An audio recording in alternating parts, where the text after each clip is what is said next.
semuanya, kembali lagi bersama InHarmony Clinic dengan podcast Apa Kata Dokter.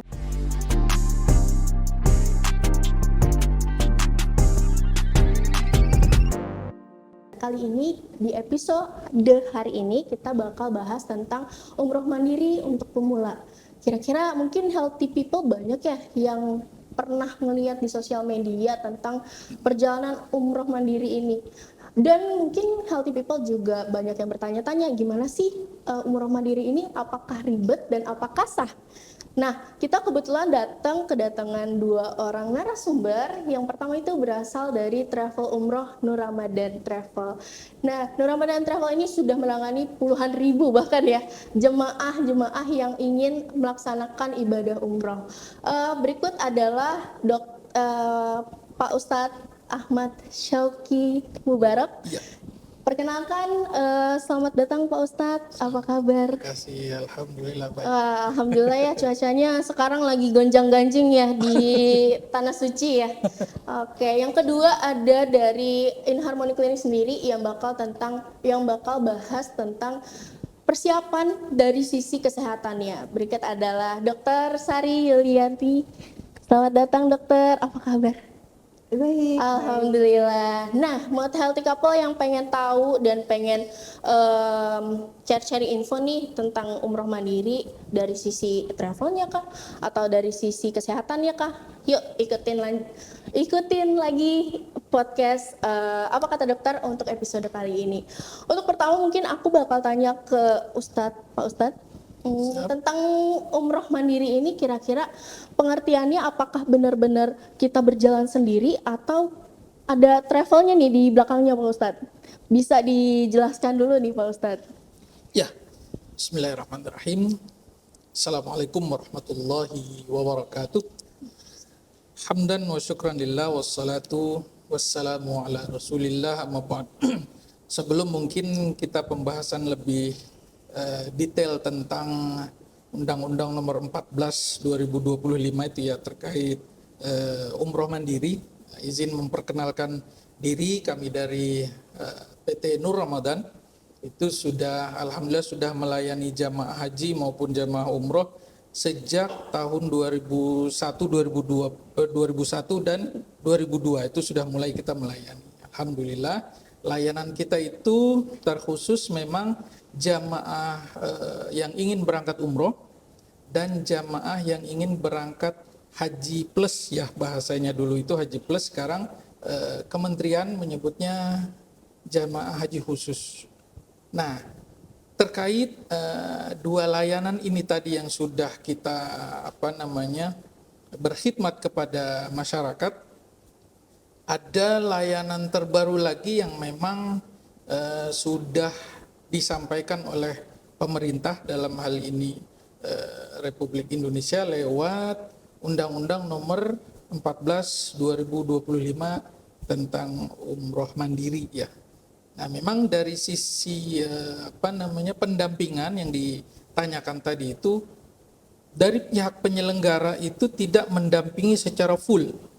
Okay. Nah, kalau dari sisi kami itu calon jamaah mandiri ini mengajukan visanya ke kita, ke PPIU kita menyebutnya, penyelenggara ibadah umroh, dengan lampiran syarat yang harus dipenuhi. Pertama, tiketnya harus pulang pergi, kami juga sangat menseleksi lah ibaratnya, berangkatnya kapan, kepulangannya juga kapan.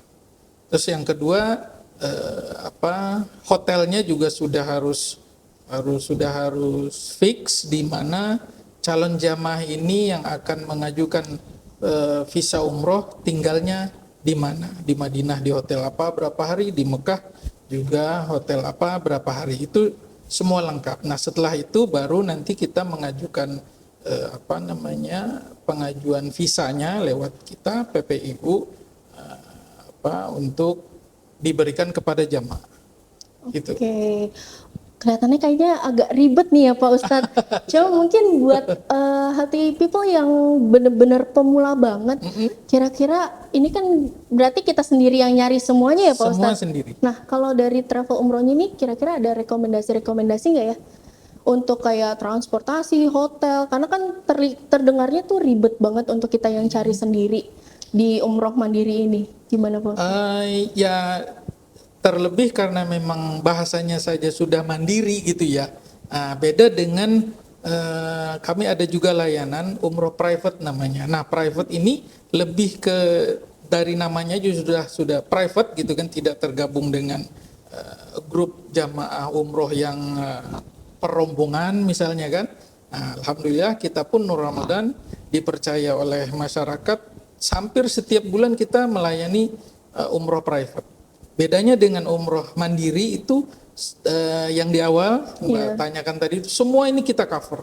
Kita layani dari persiapan keberangkatan seperti perlengkapan kita berikan, manasik sebelum keberangkatan kita sampaikan, baik dari fikih ibadahnya maupun dari sisi teknis keberangkatan sampai kepulangan. Oke, semuanya berarti udah diurus ya? Semua diurus itu. Berarti bedanya itu adalah kalau misalnya untuk mandiri, bagian travel umroh itu cuma pemberkasannya aja ya Pak Ustadz? Membantu pengajuan visa umrohnya. Termasuk juga ke vaksinnya juga ya Pak Ustadz? Ya, direkomendasiin juga ya? Betul. Nah, untuk ngomong-ngomong soal vaksin kan Nur Ramadan itu udah kerja sama-sama In Harmony juga nih ya. Kira-kira ada nggak sih Pak Ustadz yang tanya kenapa mesti harus vaksin meningitis atau polio sebelum berangkat umroh? Itu salah satu syarat juga untuk nanti terbang. Di bandara ada tim kesehatan dari Kemenkes gitu untuk memeriksa per jamaah ini apakah sudah mempunyai ICV ya. Di ICV itu ada keterangan meningitis dan polio, itu menjadi syarat calon jamaah umroh maupun jamaah haji. Oke, berarti dari Kemenkes juga sudah diwajibkan juga untuk vaksin meningitis dan polio ya? Ya, betul. Harus meningitis juga plus polio. Polio, oke. Nah, masuk nih ke Dokter Sari. Ngomong-ngomong soal meningitis polio, kira-kira mungkin healthy couple banyak yang bertanya-tanya ya, ini sebenarnya syarat aja atau beneran ada penyakitnya? Coba kita tanya langsung ke Dokter Sari, kira-kira meningitis sama polio itu beneran ada penyakitnya nggak sih dok? Oke. Pertanyaan yang menarik ya. Kenapa? Karena biasanya pada beberapa orang atau sebagian besar orang ketika mau berangkat umroh, maka yang menjadi perhatian utama itu adalah, ayo termasuk ini enggak? Bajunya udah siap belum? Kopernya isinya apa saja? Gamis barunya berapa? Kerudungnya yang mana ya? Handshopnya pakai yang mana ya? Ya Bener itu. banget. Jadi sebagian besar dari bagaimana kita membagi konsentrasi kita itu habis untuk pernak-pernik yang sebenarnya sebagian malah sudah mendapatkan instruksi atau list dari travel umroh ya. Pak Ustadz ya, bawa berapa dan sebagainya. Betul. Itu enggak perlu kita menghabiskan waktu sebagian besar di situ. Nah, kita harus lebih banyak memperhatikan tentang bagaimana kesiapan kita, baik itu kesiapan kita dari sisi semua tentang umroh ya, kita harus belajar dulu loh kalau kita mau umroh. Kalau kita mau maju ujian itu kan kita harus ada pelajaran yang harus kita selesaikan dulu baru maju ujian kan. Nah kalau ini kita mau maju nih ketemu sama Allah gitu, mau berdoa, doanya apa? Nah setidaknya seperti itu harus kita siapkan. Selain itu kita harus tahu kalau kita mau berangkat ke sana, kita harus tahu tantangan di sana itu apa. Kalau kita sekarang bicara tentang kesehatan, mungkin saya bisa bagi itu menjadi 3 bagian besar ya teman-teman ya, healthy people. Yang pertama itu adalah sehat regulasi. Yang kedua kita akan membaginya dalam sehat private. Yang ketiga sehat strategi. Nah yang ditanyakan Mbak Kansa tadi adalah sehat regulasi. Regulasinya, regulasi yang terakhir nih, bahwa setiap kali akan datang ke negara Arab Saudi sendiri sudah meminta untuk disiapkan perlindungan atau tameng untuk diri kita sebelum masuk ke medan perang di sana. Oke. Medan perang nih, kenapa medan perang gitu ya? Coba deh teman-teman bayangin ya, kalau healthy people sekarang kalau mau berangkat kerja, ketemu sama orang-orang banyak itu paling banyak di mana sih kerumunan?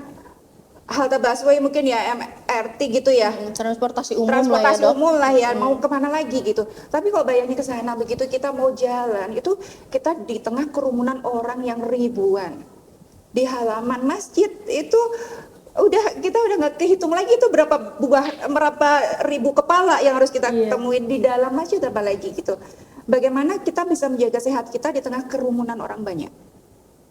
Di mana orang tersebut kita nggak tahu mereka datang ke situ itu membawa penyakit apa?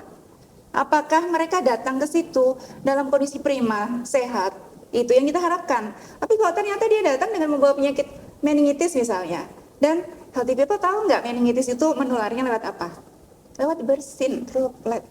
Oh. Nah, jadi kalau dibersinin sama orang Arab yang ganteng-ganteng itu jangan bangga ya gitu loh, karena itu kita kebagian gitu loh penularan tentang meningitis. Sebenarnya meningitis itu bukan penyakitnya Arab Saudi ya. Meningitis itu khasnya ada di Sub-Sahara. Tetapi karena di Arab Saudi itu tempat bertemunya begitu banyak orang, jutaan orang ketemu, dan di situ menjadi media untuk penularan. Oleh karena itu kita kalau ke situ kita harus punya tameng. Tamengnya apa? Vaksin. Karena kalau kita vaksin, maka akan timbul antibodi. Antibodi itulah menjadi tameng kita. Dan mengapa sih sekarang mulai tahun kemarin ya, itu polio harus diwajibkan oleh Arab Saudi, bahkan kalau dulu haji aja ya, Pak Ustadz ya. Betul. Tapi sekarang umroh juga harus. Kenapa? Jadi gini, ada ceritanya ini. Harusnya polio itu menjadi penyakit yang sudah tereradikasi dari beberapa tahun yang lalu. Sayang sekali, pada beberapa tahun terakhir ini, begitu banyak muncul kasus polio baru di banyak negara. Dan yang nggak kita harapkan adalah Indonesia termasuk salah satu dalam list negara tersebut. Jadi Indonesia di mata dunia adalah negara dengan kasus polio. Maka semua orang Indonesia, semua ya teman-teman ya, healthy people ya, ketika akan hadir di umroh atau di negara Arab Saudi sih sebenarnya ya, kita harus membuktikan bahwa kita punya perlindungan. Perlindungannya tameng di diri kita untuk tidak tertular dan menularkan penyakit polio kepada mereka. Caranya gimana? Vaksin. Hanya satu caranya. Dan jangan lupa ya, nanti kalau mau vaksin kita harus nanya. Harus pada tempat yang memang memberikan layanan. Kenapa? Karena vaksin polio itu ada dua. Ada yang disuntik, ada yang ditetes lewat mulut. Nah, yang memenuhi syarat untuk perlindungan adalah yang disuntik. Begitu kurang lebihnya. Oke, kalau misalnya udah vaksin nih ya, Dok, kan dengar-dengar juga setelah vaksin dapat buku kuning ya, Dok ya. Nah, untuk sekarang-sekarang ini aku dengar katanya buku kuning udah diganti, Dok, jadi EICV. Kira-kira EICV itu mempermudah atau justru makin memperibet untuk orang-orang yang mau berangkat ibadah gitu, Dok? Ada pertanyaan yang luar biasa. Kenapa? Karena belum semua tahu tentang EICV nih teman-teman, healthy people. Jadi dulu beberapa tahun yang lalu ya, bukti bahwa kita sudah divaksin itu berbentuk buku, warnanya kuning, makanya disebutnya sebagai buku kuning. Nah, kalau kita memenuhi persyaratan ini, kalau mau umrah atau haji gitu ya, biasanya ditanyain tuh buku kuningnya udah belum gitu kan. Nah sekarang buku kuning itu karena bentuknya hard file, buku, dan beberapa orang bisa melakukan hal-hal yang nggak kita inginkan dari buku itu. Pemerintah sekarang membuat sebuah sistem yang sebenarnya itu jauh lebih mudah, jauh lebih transparan gitu, di mana ketika kita melakukan vaksinasi dimasukkan atau diinput dalam sistem, kemudian dengan sendirinya akan keluar bukti bahwa kita sudah melakukan vaksinasi, dan data kita itu tersimpan dalam servernya negara kita. Artinya ketika kita terjadi sesuatu itu gampang banget dicari datanya. Nah, dan proses itu tidak lama. Artinya EICV sebagai pengganti dari buku kuning itu bisa akan kita terima dalam waktu dekat setelah kita melakukan vaksinasi dan langsung muncul di email kita. Itu itu ada sesuatu yang lompatan yang dahsyat ya untuk sebuah pemenuhan birokrasi yang simpel sekali. Kita nggak perlu bawa-bawa buku di mana bukunya nanti bisa hilang, keselip dan lain-lain. AICV selalu ada dokumennya, bisa kita buka kapanpun. Dan ini sudah terkonek dengan banyak negara. Artinya banyak negara yang memang sudah bisa menerima bentuk ICV elektronik ini. Hanya beberapa negara tertentu saja yang masih membutuhkan buku warna kuning tadi. Salah satunya adalah Afrika. Jadi kalau teman-teman mau datang ke Afrika, main ke Afrika gitu ya, mampir gitu maksudnya ke Afrika habis umroh, nah itu kita masih butuh, teman-teman masih butuh buku kuningnya. Tetapi kalau umroh kemudian pulang atau ke beberapa negara di sekitarnya, cukup pakai AICV saja. Karena pada dasarnya orang bisa lupa naruh buku, tapi orang nggak bisa lupa naruh HP-nya ya dok ya. Aduh. Itu sangat-sangat benar-benar ini ya, inovasi yang dahsyat banget ini. Biasa. Nah, ngomong-ngomong soal kesalahan nih ya, kayaknya semua orang pernah berbuat salah. Jadi untuk Pak Ustadz, kira-kira ada nggak sih kesalahan-kesalahan dari calon jemaah yang nantinya bakal merusak atau bakal menggoyangkan pada saat proses ibadah itu berlangsung, Pak Ustadz? Kalau kesalahan terkait persiapan yang umroh mandiri ini mungkin pemilihan hotel sih. Oke. Karena hotel itu untuk penerbitan visa yang akan kita ambil, hotel ini sudah terdaftar katakanlah begitu di Nusuk. Di aplikasi Nusuk ini bahwa hotel yang kita pilih memang sudah terrekomendasi katakanlah begitu di dalam Nusuk. Jadi insya Allah ketika pengajuan visa hotelnya memang sesuai rekomendasi Nusuk, kemudian penerbangannya juga sudah berangkat dan pulang, itu insya Allah tidak terjadi kesalahan lah dari sisi kelengkapan administrasi. Okay. Kalaupun dari yang misalnya ngambil hotelnya yang jauh pilihannya atau ngambil pilihan hotel yang dekat, itu tergantung situasi atau kondisi fisik masing-masing jamaah lah. Oke, Ya. berarti sebenarnya kalau dipikir-pikir lebih baik udah serahkan kepada travel umroh aja ya Pak Ustadz ya. Lebih ke situ sebenarnya. Biar semuanya kita ibadah lancar, nggak perlu Ya. kepikiran tentang apapun. Betul. Fokus ibadah ya. Iya Ya. benar, ibadahnya Betul. juga lebih terfokus gitu ya dok. Kira-kira kalau misalnya dari Dokter Sari, banyak nih jemaah-jemaah yang sering banget melakukan kesalahan yang nantinya bakal berpengaruh juga pada proses ibadah dari sisi kesehatan, gimana dok? Itu dia. Jadi gini, tadi masalah utama tadi ya. Kita terlalu banyak seringkali fokusnya itu ke pernak-pernik gitu. Dan kepentingan kita sendiri, sehat pribadi kita sendiri itu paling belakang gitu. Kenapa bisa begitu? Karena satu, ngerasa jadi Iron Man kali ya. Jadi gini, karena kita itu udah terlalu biasa. Contohnya gini teman-teman, ketika penyakit, kita punya penyakit bawaan ya, yang sudah cukup lama kita derita, terus kita jadi ngerasa bersahabat kan dengan penyakit itu. Karena kita ngerasa bersahabat, kita ngerasa sudahlah, nanti aja gitu, atau minum obatnya juga itu saja. Nah itu salah. Kenapa? Karena apalagi kalau kita punya penyakit yang memang bawaan atau penyakit yang sedang kita derita sekarang, kita justru harus mempersiapkannya ketika pada hari kita tampil prima.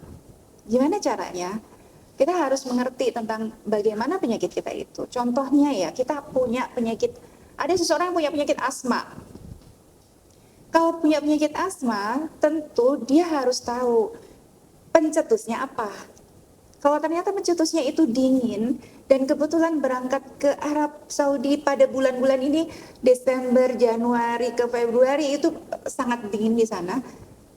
Kita harus tahu kalau punya asma, lebih bagus jangan di bulan itu, di bulan yang lain. Contohnya seperti itu.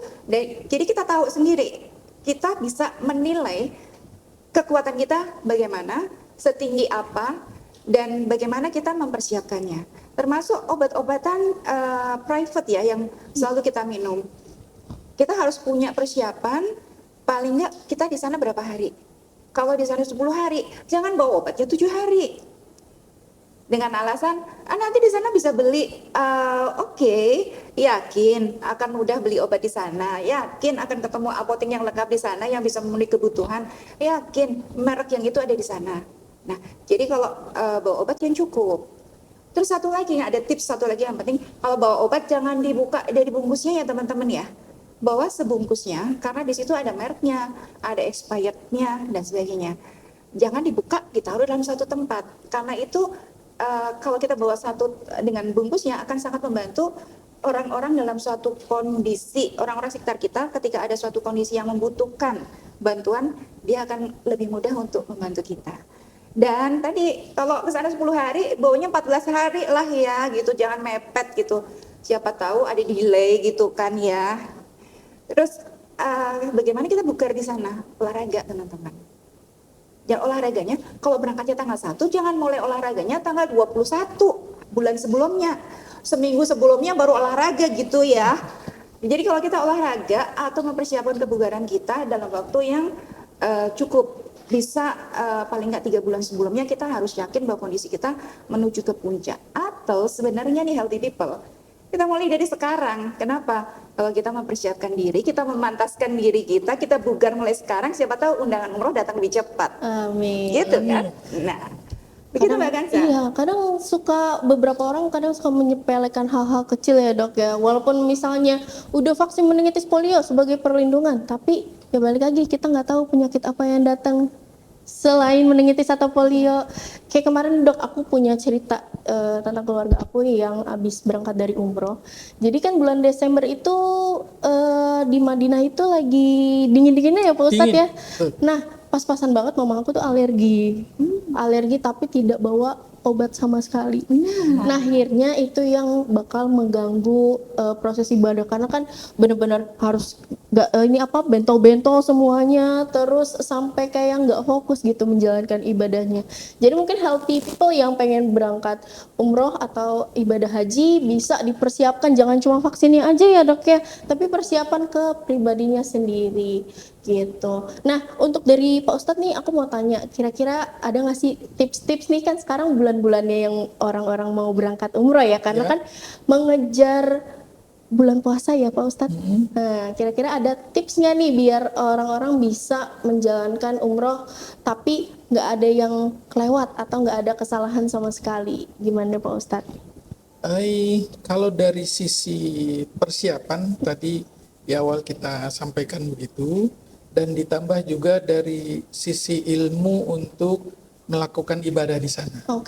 Tidak hanya dari persiapan administrasi kayak tadi tiket pulang pergi, kemudian hotel yang terverifikasi ya, kemudian kita akan memberikan visa. Nah selain itu juga tadi Ibu dokter juga menyampaikan fisik ya, karena memang umroh apalagi haji itu adalah ibadah jasadiyah, ibadah yang memang fisik kita diharuskan untuk benar-benar sehat, benar-benar sempurna untuk melaksanakan ibadah di sana. Nah, seperti misalnya terkait tentang kita beribadah harus dengan ilmu itu, kan pelaksanaan ibadah umroh rukunnya apa saja. Kalau di antara rukun ibadah umroh ini ada yang terlewat, maka dari sisi nilai ibadahnya itu tidak sah. Sama kita misalnya mengerjakan ibadah sholat, ada rukun sholatnya dia tidak takbiratul ihram misalnya, kan itu rukunnya yang terlewat, maka ibadahnya tidak sah. Jadi persiapan selain administrasi, kemudian tadi kesehatan juga, terlebih adalah kesiapan ilmu untuk beribadah baik haji maupun umroh. Iya. Berarti kalau misalnya aku pengen melaksanakan umroh secara mandiri nih Pak Ustadz, kira-kira dari bagian travel akankah mengajarkan aku tentang persiapan dari sisi agamanya Pak Ustadz? Kalau dari kita memang untuk yang mandiri pelayanannya khusus untuk penerbitan visa. Kayak tadi kan semua ya tadi karena memang namanya juga sudah mandiri gitu kan. Betul. Kecuali misal meminta bantuan kita yang bahasa kita tuh manasik ya, manasik umrohnya bisa kita insya Allah juga layani gitu. Berarti benar ya healthy people, ternyata umroh mandiri itu lebih susah daripada umroh biasa. Jadi kalau misalnya healthy people pengen melaksanakan ibadah umroh langsung aja ke travel umroh untuk semuanya biar bisa diurus ya Pak Ustadz ya. Iya, oke. Untuk pembahasan kita mengenai umroh mandiri, kira-kira dari Pak Ustadz atau dari dokter ada kata-kata penutup sebelum kita bakal closing nih? Oh iya, saya boleh kasih tips sedikit? Boleh, Iya. boleh Bu. Ada beberapa yang saya menyebutnya itu sehat strategi ya. Jadi gini, kalau kita mau berangkat, apalagi sekarang kan umroh mandiri lagi hits ya. Tapi kita jangan cuma berpikir bahwa berangkat ke sana itu dengan biaya yang ringan kita bisa dapat banyak gitu. Karena ternyata di sana itu tantangannya luar biasa banyak gitu ya. Nah, beberapa tips itu kalau kita dengar itu sedikit-sedikit rasanya cuma apa sih kok sepele banget gitu ya. Tapi itu penting banget, sangat mengganggu di sana kalau itu terjadi. Salah satunya apa? Nomor satu adalah di sana bukan ajang kita untuk pamer baju baru ya, healthy people. Karena kalau pakai baju di sana, pilihlah yang udah nyaman kita pakai. Jangan semuanya baju baru gitu. Karena ada satu resiko gesekan antara baju dengan badan kita kalau kita memakai baju yang memang belum biasa kita pakai. Nah, itu mengakibatkan lecet. Lecet adalah pintu masuknya infeksi dan itu akan mengganggu dalam proses kaki sakit karena gesekan paling sering itu di antara dua paha ya. Kemudian di lengan, di dada itu paling sering. Jadi bagaimana kita memilih baju yang nyaman, yang memang udah kita yakin bahwa itu nyaman untuk kita. Jangan baju baru dipakai pertama kali di sana. Aduh, jangan sama sekali, itu jangan sampai terjadi. Yang kedua, alas kaki. Kenapa alas kaki? Karena kita jalan kakinya bakalan lumayan ya. Di sana nggak ada ojek, nggak ada Grab gitu. Jadi kita bisa jalan kaki gitu dan teman-teman akan merasakan begitu indahnya jalan kaki di sana. Kita harus mencari alas kaki yang nyaman. Jangan sampai alas kaki itu membuat kaki kita lecet. Dan juga pengaruh cuaca, teman-teman. Tumit itu gampang sekali pecah. Kenapa? Karena memang kelembapannya di sana sangat berbeda dengan di Indonesia. Jadi kalau kita datang ke sana jangan lupa untuk menyiapkan juga krem-krem pelindung untuk kaki kita. Dan kita harus memanjakan kaki kita, jangan sampai dia protes karena kecapean jalan dan tidak dirawat gitu. Apalagi kakinya dapat sepatu yang dia baru kenal pertama, artinya sepatu baru gitu ya, belum nyaman. Kemudian tips lagi yang berikutnya adalah kalau di sana itu bukan ajang kita untuk mencoba kosmetik baru ya. Kalau ke sana pakailah kosmetik yang memang sudah kita coba sebelumnya dan memang memenuhi syarat. Salah satunya adalah kalau berikhram itu tidak boleh pakai yang wangi-wangi. Nah, jadi apalagi salah satunya itu adalah deodoran. Teman-teman harus cari deodoran yang memang tidak ada baunya sama sekali ya. Emang ada? Ada. Cari aja, ada kok. Dan kosmetik-kosmetik yang kita pakai harus kita coba dulu. Kalau kita mau memakai merek baru, sebulan sebelumnya udah dicoba. Kita yakin itu bisa kulit kita oke dengan kosmetik itu baru. Hal itu kita bawa ke sana. Oke ya. Kemudian yang berikutnya lagi adalah di sana banyak kerumunan, kita akan ketemu orang banyak. Makanya disarankan oleh dari pemerintah Departemen Kesehatannya Arab Saudi untuk merekomendasikan untuk melindungi diri kita itu dengan vaksinasi COVID-19 dan influenza. Apakah itu sangat membantu? Sangat. Kenapa? Kita tahu COVID muncul lagi loh sekarang. Di Indonesia pun COVID banyak case-nya. Cuma memang tidak seperti pada waktu kejadian luar biasa kemarin ya, waktu wabah ya. Tapi sekarang COVID ada lagi. Influenza, banyak sekali saya masih mendapatkan pertanyaan. Nah, kalau influenza perlu vaksin ya? Oke, jadi influenza itu berbeda dengan common cold ya teman-teman. Common cold itu yang kayak apa sih? Common cold itu yang batuk-batuk, bersin-bersin, kemudian minum obat anti flu dan besok udah hilang. Itu common cold. Tapi flu itu yang ketika sakit, batuk, pilek, dan segala macam gejalanya itu yang membuat teman-teman harus istirahat. Coba bayangkan, kita umroh cuma 7 hari, 10 hari. Kalau 3 harinya tepar karena flu, gimana ya? Kayaknya sayang banget gitu kan. Jadi teman-teman, apa yang direkomendasikan oleh Departemen Kesehatan dari Arab Saudi, ayo kita kerjakan. Jadi kita tambahkan vaksin kita sebelum berangkat yakinkan bahwa kita sudah vaksinasi COVID-19 minimal 2 kali ya, dan vaksin flu sebelum berangkat. Begitu Mbak Liza. Oke, jadi sebenarnya kesimpulannya adalah umroh mandiri itu sebenarnya bisa banget. Asalkan healthy people tahu persiapannya secara matang itu seperti apa. Dan satu lagi, jangan menyepelekan atau mengabaikan kesehatan. Karena ibadah itu butuh tenaga yang banyak, butuh persiapan yang banyak. Jadi pastiin ibadah kita lancar dan fokus tanpa hambatan apapun. Ya, terima kasih Mbak Khansa. Ini sedikit closing statement, katakanlah begitu, sebelum mengakhiri podcast ini. Kami berpesan kepada para jamaah untuk mempersiapkan benar-benar, tadi juga sudah disampaikan oleh Ibu Dokter, tentang kesehatan untuk keberangkatan umrohnya. Nah, di dalam hadis Nabi menyampaikan ma'u zamzam lima syuribalah. Air zam-zam itu sesuai dengan keinginan yang meminumnya. Para menyebutnya healthy people ya. Masya Allah. Healthy people sekalian, kalau di sana niatkan betul-betul meminum zam-zam ini apa yang kita niatkan.